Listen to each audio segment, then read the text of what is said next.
as far as the allegations of CIA hacking into Senate computers, nothing could be further from the truth. I mean, we wouldn't do that. I mean, that's just beyond the scope of reason.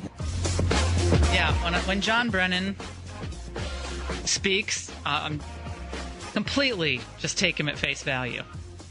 It's like when Clapper was speaking about, you're not going to really collect data on individual Americans, are you? Well, Dianne Feinstein. Well, maybe this is what it takes for these senators, these Democrats, to turn on the president in this expansive surveillance state. Maybe this is what it takes for them to be spied upon. Joining us now, one of our absolute favorites. I adore him, Senator Rand Paul, the great state of Kentucky, who wowed the crowd at CPAC, won the CPAC straw poll, and I thought it was great that you dressed up as Betsy Ross for your speech, Senator. That was a wonderful moment. You look good in a bonnet. Hey, Laura. Now, I didn't know I was going to be addressing the fashion police today. No, congratulations on the CPAC thing. That was fun. That was a fun 3 days, and I predicted you'd win, and you won, and it was a good deal for you. But we moved on from that to this new allegation that the Senate computers are being messed with by the CIA, and Brennan's up there saying, "Well, no, nothing could be further from the truth." So what do you know, and what are you concerned about, if anything? Well, my first question might be to the head of the CIA, are you testifying in the least untruthful way, or are you actually going to tell us the truth? You have to parse their words. He said they would never tap into Senate computers. These computers were actually on loan from the CIA, so would they tap into their own computers to spy on the Senate committee? That's the real question. You have to be very specific with your wording with these people. They say they don't spy on us, but they do collect all of our data. And really, this is a serious breach here where you've got committee that is their job is to do the oversight on the CIA. We have civilian oversight of the military as well as the intelligence community, and the oversight comes from elected officials that the American public can change out periodically. Mm-hmm. So it is an important thing that goes on. And here they are saying, well, we're going to look at what you're doing when you're trying to do oversight on us. Now, if this is true, and I think that we need to get to the bottom of this, heads should roll on this. I mean, you cannot have the intelligence community basically just be so arrogant that they will even spy on their elected officials. Well, I think Peggy Noonan made a good point today. Senator Feinstein's awakening. And this, again, people are just so quick to give the federal government the benefit of the doubt on this surveillance. And a lot of them are your Republican colleagues. And when I bring these issues up, they look at me like, this is a national security issue. We have to have every tool in our toolbox, Laura. And you're actually, what you're saying could actually be helping continue to keep us vulnerable on the terrorism front. I just look at them and go, get out of here with these arguments. Well, I have completely the opposite approach. I believe that by collecting so much data on innocent Americans, we're not spending enough time and resources on people who might attack us. The Boston Marathon bombers are a good example. We were tipped off by the Russians. The guy was interviewed, and I don't fault the FBI for not being able to arrest him. They tried. But then I think that would be probable cause to ask judges to look at his computer, to look at his travel patterns. There was definitely probable cause with this young man to continue to monitor his activities.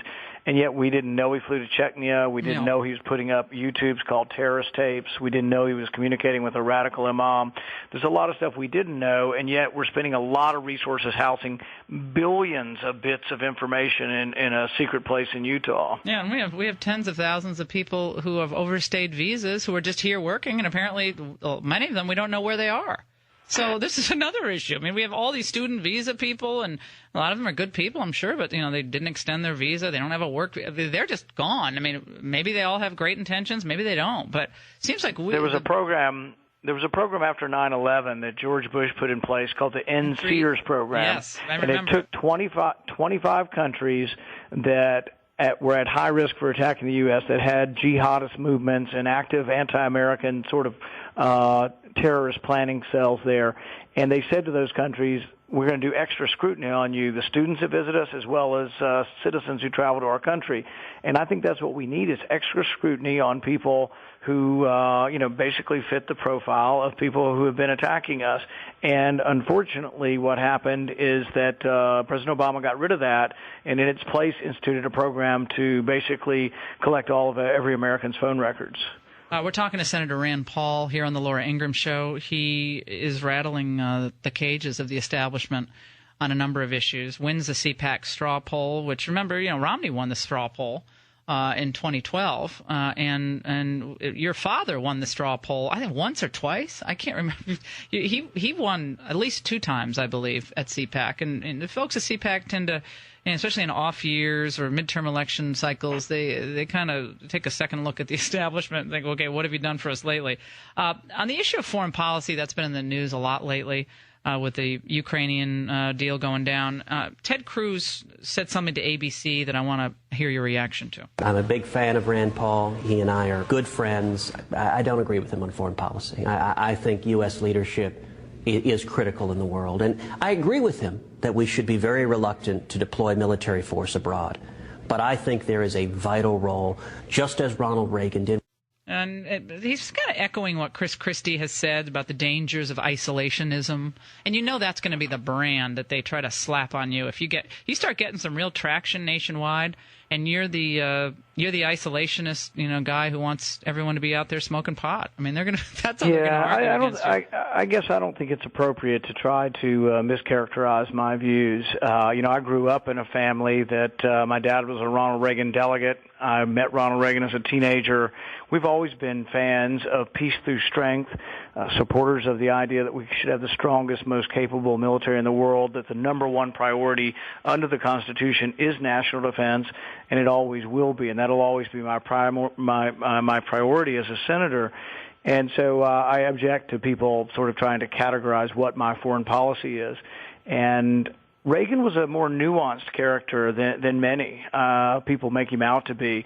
One of the things I liked from Reagan's, one of his inaugural speeches was he said, don't mistake, to potential adversaries, he said, don't mistake our reluctance for war for a lack of resolve. And in that simple sentence, he sums up a lot, that we are a people that are reluctant to go to war. It isn't our objective to create and advance war around the world.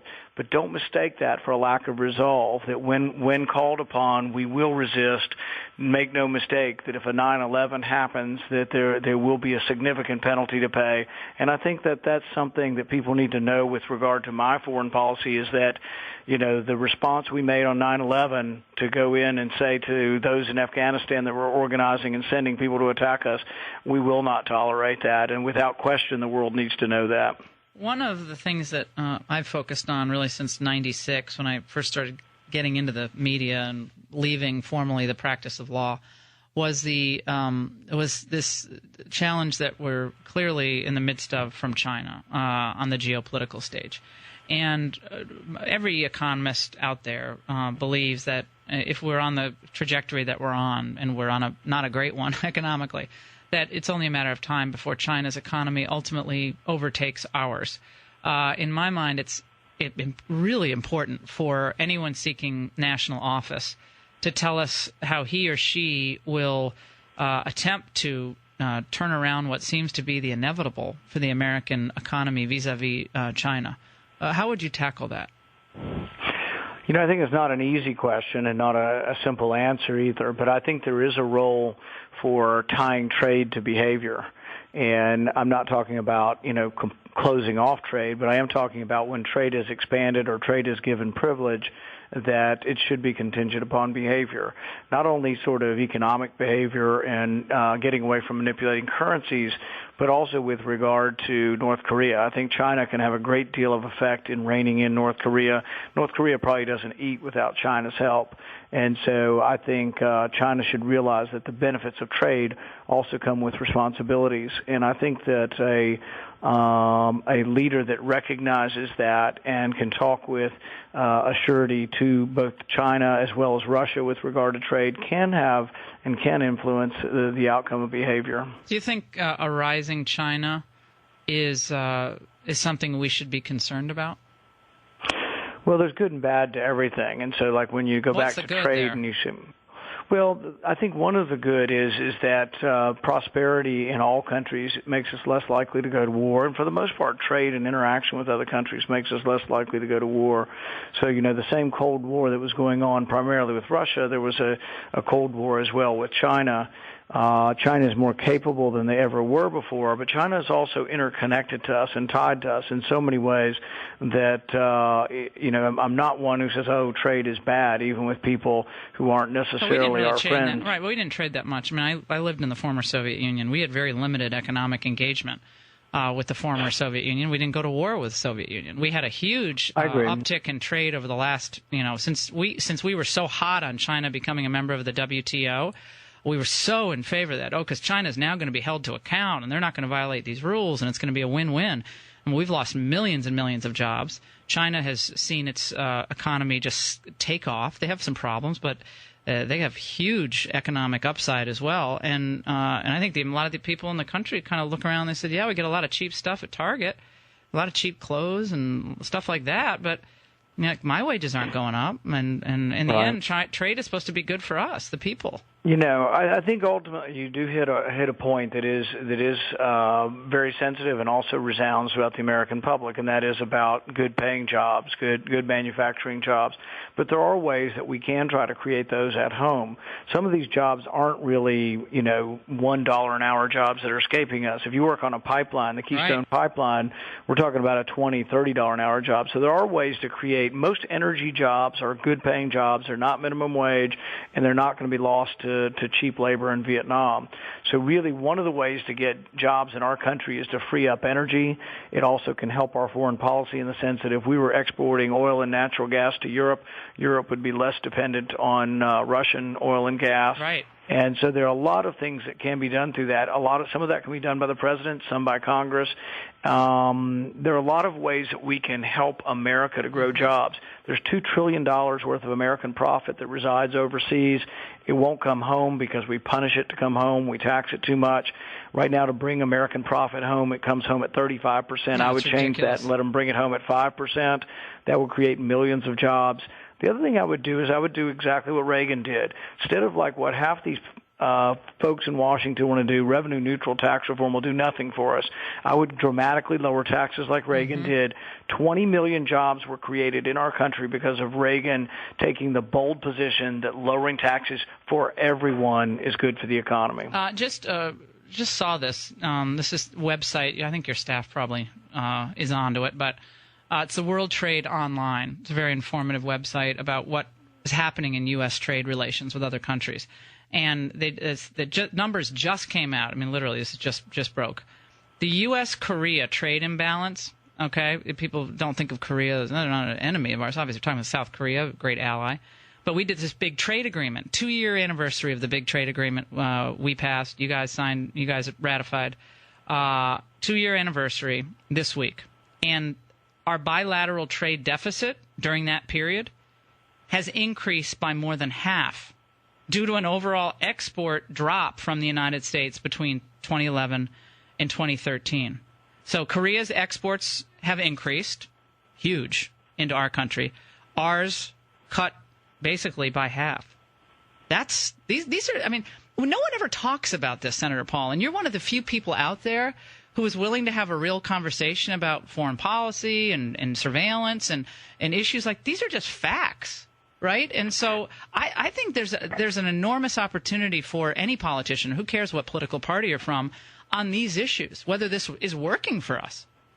Well, and the thing is when we talk about jobs being outsourced or sent overseas, losing jobs overseas through these trade battles, we have to realize that jobs and money go where they're welcome. And so the thing is that we have an income tax, a corporate income tax of 35%. Right. Even Canada is down to 15%. So if we want to compete, we have to have taxes that will compete with the rest of the world. Also regulations. We are crippling our companies and our ability to export by crippling regulations. Regulations cost us almost as much as taxes do in this country. We have nearly $3 trillion in taxes, which punish business, and then we have over $2 trillion in regulations. Since we've passed some of these financial regulations, much of the financing and financial communities moved to London. Trade moves other places. Labor is harder for us to control, the cost of labor when they beat us on that. Right. But we can try to compete. If we're not competing on labor, taxes, or regulations, we're just going to have a flood of jobs overseas. And so you're right. We do need to stand up and do something about it. And Senator Paul, Mickey Kaus, I know you know Mickey, runs one of the biggest, most popular blogs in the United States. Ardent believer as a Democrat that we need to have a sensible immigration policy that doesn't undercut our middle class. He said the other day at CPAC that he thinks every Republican potential nominee, everyone, including you and Ted Cruz and everyone, would cave on the issue of immigration reform if he were to become president. What's your reaction? Well, I think it depends on what he means by cave. Pathway to citizenship. Pathway to citizenship for people who are here illegally. Yeah, what I've always said is that I think we do need to fix immigration. Right now, there are 11 million people here illegally. More than that. Well, at least. So let's just say 11 million. 11 million people here illegally. What happens if we do nothing over the next decade? There'll be 11 million more here. So something has to be done. So all of immigration reform is not expansive. Some of immigration reform, or at least the part that I'm very concerned about is, and what is all immigration reform should be predicated on, is securing the border. We need to know who comes here, and it needs to be in a controlled fashion. We also need to know when they leave. For example, 250,000 students are visiting here. We know they came here, but I still am not convinced we know if they're in school, whether they're terrorists or not terrorists. Yeah, we need to know where they all are, and we need to know when they go home. So, Senator, we really appreciate your spending so much time on all these issues, big issues of trade, immigration, and, of course, foreign policy. And congrats on the straw poll. Good stuff. All right. Thanks a lot, Laura. All right. We'll take a break. Don't go away. The Laura Ingraham Show.